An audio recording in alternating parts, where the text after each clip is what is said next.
Welcome to the Sharp Mind Show, episode 9. I'm Nate, the Fit Future MD, your host. Make sure you shop at InstaSale.com and pick you up a cool, inspirational t shirt today because what you wear matters, right? So, we're going to start off today with the quote of the day, and it says, "If you don't run your day with purpose, someone else will rent it for cheap."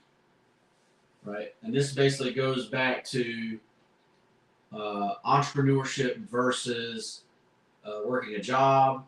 Um, so basically, everyone knows that the labor that basically entrepreneurs or capitalists make money by the discrepancy of how much money one person's labor makes versus another, right? And then there's some sections of business that actually cost money, they don't actually make money, right? So if you break that down, sales and marketing doesn't directly make money, sales does directly make money. HR doesn't make money, but it can save you a bunch of money, right? That kind of stuff. But basically the point of this is that, if you have these talents, and if you don't put these talents in the right direction, or then you'll end up using those talents for somebody else instead of yourself, right? Now, whether that's right or wrong, that's beyond the point of this thing, but it's basically saying, like, you got to put your talent to use for a purpose, right? Like, you have to, you don't wake up in the day and just roam about the day and, whatever comes, right? You plan for the day.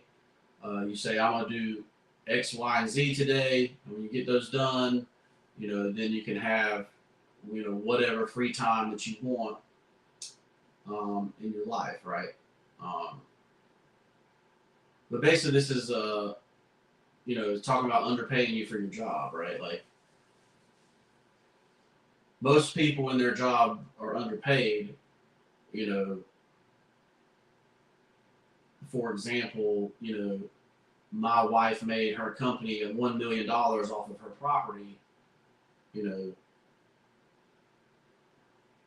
off of one of her three properties, and you know, if you saw what her salary was compared to that $1 million on that one property, you would probably say she's very underpaid, right? But besides the point on that, um, that's basically the quote of the day. This episode is brought to you by London and the Googly Goo, which is my wife's book. If you haven't checked it out, it is a really cool book for children. It's got a great moral to it, great pictures. It's got rhyme and rhythm, and hopefully teach your kids words that they may or may not know.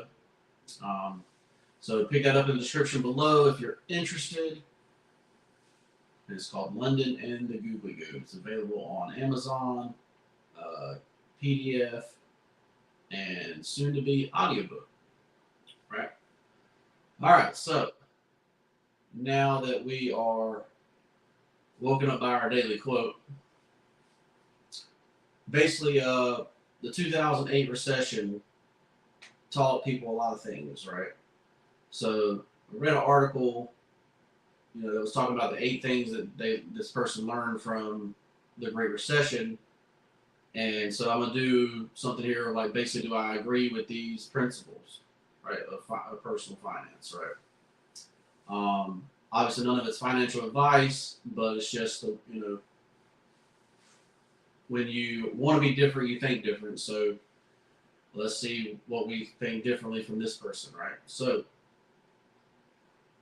principle number 1 was build a financial safety net, right? Obviously, COVID really proved this one because we went 18 plus months. It was 2 years or more for some places where they were literally shut down. The restaurants were shut down. The factories were shut down. All kinds of stuff, right? And it used to be you would have a emergency fund of 3 to 6 months. Now I would say I want an emergency fund of at least 18 months. But I do think that I would go, to say it really got that bad, I would go do whatever it took to make sure we had food and shelter and all that kind of stuff. So, but it is good to have a financial safety net. There are people out there that argue if you're already broke, so, if say you make, less than the poverty level, they say you shouldn't even worry about a financial safety net. You're already broke. So why would you save up to have some kind of safety net when you're already broke? So keep that in mind. Like if you got to they would say put everything you have into getting your income up, right? Instead of staying down here in poverty. Right? Number 2 is to build backup sources of income. Now, the definition of this could go either way, whether that means to build a side hustle or whether that means to invest and have that money start paying you. I absolutely 100% believe in both, right? I think that you should use your, not should, but you can use your spare time the way you choose. Like, what do you want? If all you want is the career you have, then that's fine. But I believe in going, shooting your shot, at least shooting your shot for, as long as you can, at making yourself from, especially if you're already poor or low middle class, to try to get yourself into the upper middle class or even to the rich class, wealthy class, right? So you do that with side hustles, and you do that with, like I say, if you're in the poor, like people would say investing is not a good idea.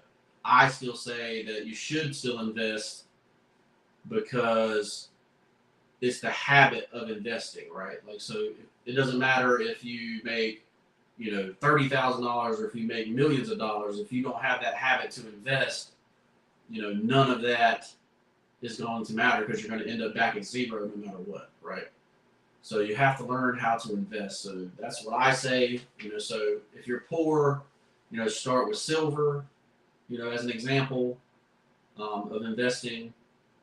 Obviously they got penny stocks. You can buy, so I think Helion's under $5 right now. There's stocks that are under $5 right now. That it doesn't matter which ones they are, but just the habit of investing. So say I'm gonna take, I made $100, I made $350 this week. I'm gonna take $10 of it, or $35 of it would be 10%. So, just say $50. I'm gonna take $50 of it and invest for the month. I think that's a good principle to live by. Set a realistic housing budget. Let's say the biggest problem right now in our economy is that the price of housing is so high compared to what people are making, right? So there's so many people that, so like the average income in my area for a a 2-person income household is $66,000 in my area, right? And to purchase a home, you have to be making over $115,000. And that's the 40% mark, right? Like that's, maxing out your housing budget, right? So, so that's the biggest problem right now. So setting a realistic housing budget, I think you got to try to get the most bang for the buck that you can get, right? So people talk about, what area do you live in, that type of thing. Like the most important thing in a person's life is where they grew up, right? As far as being successful. It's very difficult to be successful in a place that only has failure, right? So keep that in mind. But yes, I would say the way we've always done it is we've always done it where we could, all our bills are paid by one salary, right? So we never go above that. And then with the other salary, we can invest, we can go do whatever we want to, that kind of thing. So the only way to do that is to set a realistic housing budget or have a smaller house than what you probably could get, because you could use the whole income on housing if you really wanted to, right? But on a 2-person income household. So set a realistic housing budget. You kind of just have to do the best you can in the area that you want to be in, I think. But obviously, be as realistic as you possibly can be. The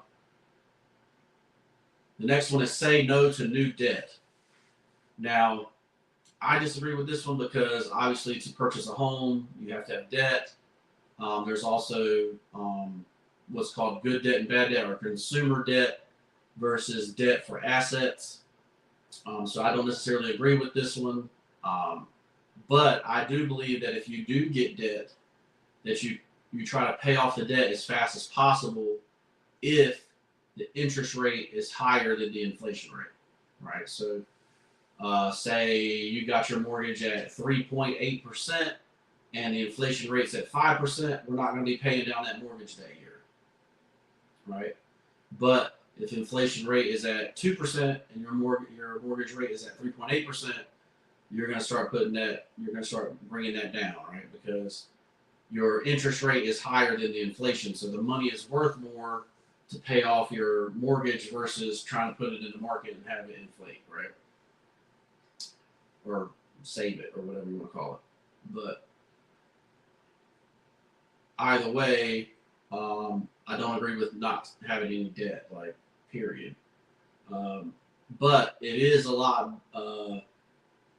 It's a lot less risky to have no debt, and it's so if you can make $400,000 and buy a $400,000 house cash, all power to you. Most people aren't doing that. Most people, like I say, in my area, the average is $66,000 for a 2-family household. So this next one is saying to think decades, not months, when investing. To think decades, not months, when investing. So on this one, so I have to go into a whole video of investing, but there are short-term, medium-term, and long-term investments, right? If you have a portfolio, you're going to have all 3 of those type of investments, right? So I obviously don't agree that just to think decades, because that's just long-term investing. You have short-term, medium, and long-term investments. So, but I can do a whole video on that one. The next one is prepare for surprise healthcare costs. So I believe in what's called HSA accounts, or high yield savings accounts, or high yield deductible healthcare plans, right? So it's going to make there be a maximum amount that you can spend on healthcare, right? So for most years, you're going to come out better for paying for a health plan that has a high deductible, right? I think I've been to the doctor twice in the last 5 years, other than a physical. Right, so there's no reason to pay extra so that I get a $25 copay instead of paying the $150 a pop, right? So I paid $300 over the last 5 years to see a doctor, right? As far as out of my pocket. Whereas if you a person that goes all the time, like you're there monthly, you're spending you can't spend $150. Either way, it caps out at $4,000 or $8,000 or $6,000, whatever one you decide to use. But then it allows you to access to the HSA, the high yield savings account, and that is tax-free going in, tax-free as it grows, and it's tax-free when you pull it out, right? And it can be rolled over into an IRA later in life as well. So, but would I say prepare for surprise healthcare costs? I would say just prepare for healthcare costs, period. There's no surprise healthcare cost. It just is a healthcare cost, right? And you do that with, don't use PPO plans, use the other one, right? Use high deductible plans so that you don't go, because the PPO plans, after you hit the deductible, you're paying 20% of whatever's left, right? And sometimes they do have a max if you have a really good plan, but keep that in mind. So those are the ones for financial these financial principles from the 2008 recession.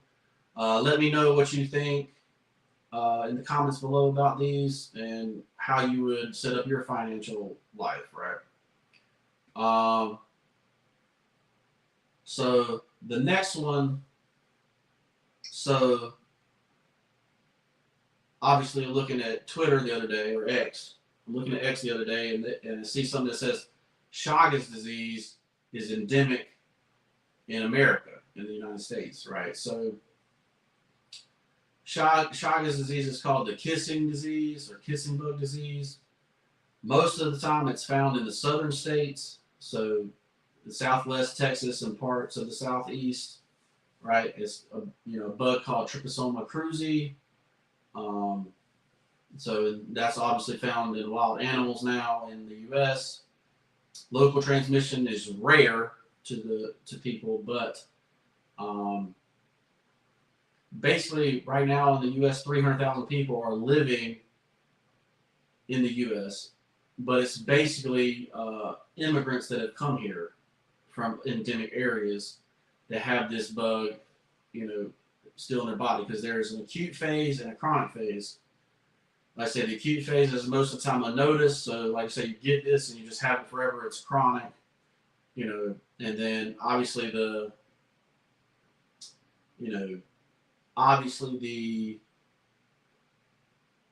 gets to the chronic phase, and then the enlargement of the esophagus, the enlargement of the colon, swallowing problems, and heart arrhythmias and heart failures and that kind of stuff is what the disease is known for, right? But that's only 20-30% of the people that get to the chronic phase, right?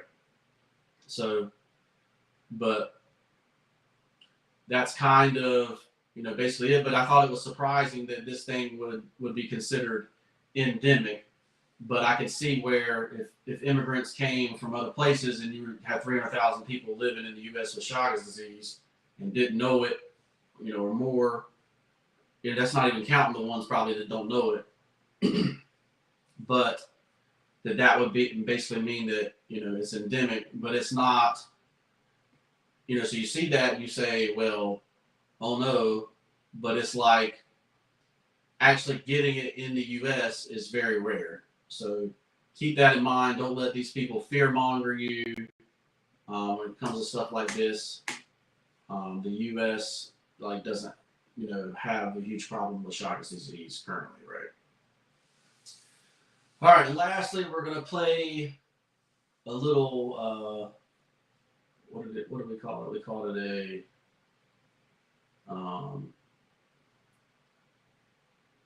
So we're gonna call it the Sharp Mind Show experiment. All right, the Sharp Mind Show thought experiment. All right, so we're gonna play what's called the wealth distribution game. Wealth redistribution. We're gonna play what's called the wealth redistribution game. Okay. So if you woke up tomorrow and the wealth in the United States was reassigned randomly,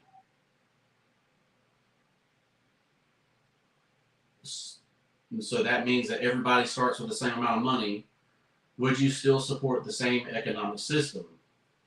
And so right now our system is a system of part socialism, part capitalism, right? So basically you have social safety nets and food stamps, housing, and healthcare, and for old people for retirement. Those social safety nets, and then you have everything else is basically like what you call a crony capitalism, where you can actually donate money to help people get into political power. Let's say the only thing I would change is that not being able to give money to congressmen and senators, right? That would be the only thing I would change, is not being able to give money to congressmen and senators, because that basically makes it more like an oligarchy, right? Like, the rich are paying for whatever services they're using. But other than that, I wouldn't change the current economic system that we have. I do feel like the bottom is taken care of pretty decently. Obviously, we can do a little bit better job with mental health from the state, but everyone can't claim mental health, right? So, keep that in mind. But this is what I would think. I would think we would keep basically what we have, except I would keep congressmen and senators and the president being able to take money from basically from rich people, right? But I do believe that if you redistributed the wealth, that all the wealth would end up back into the top 1% within 5 years. So let me know what you think in the comments below. If they redistributed the wealth, would you become the rich class, or would you stay at the bottom? Or how do you think you would do if they redistributed the wealth? I'm Nate. I'm a life coach. If you're looking to set up your life where you have it a little bit better, or maybe you need to fine tune some things, or you're trying to go from the poor or middle class to the rich class, let's get you on a path to get there. It's $2,000 for the year. Most life coaches charge $150 an hour. Take your $450 and then you never see them again. I'll be with you for the whole year for $2,000, and if I don't make your life better, you get all that. You get the $2,000 back, right? After a whole year of stuff, So sign up if you're interested. Hit me up in the DM. We'll talk about it. Make sure you shop at InstaSell.com. Pick you up a cool inspirational T-shirt, and we'll see you in the next one. Peace.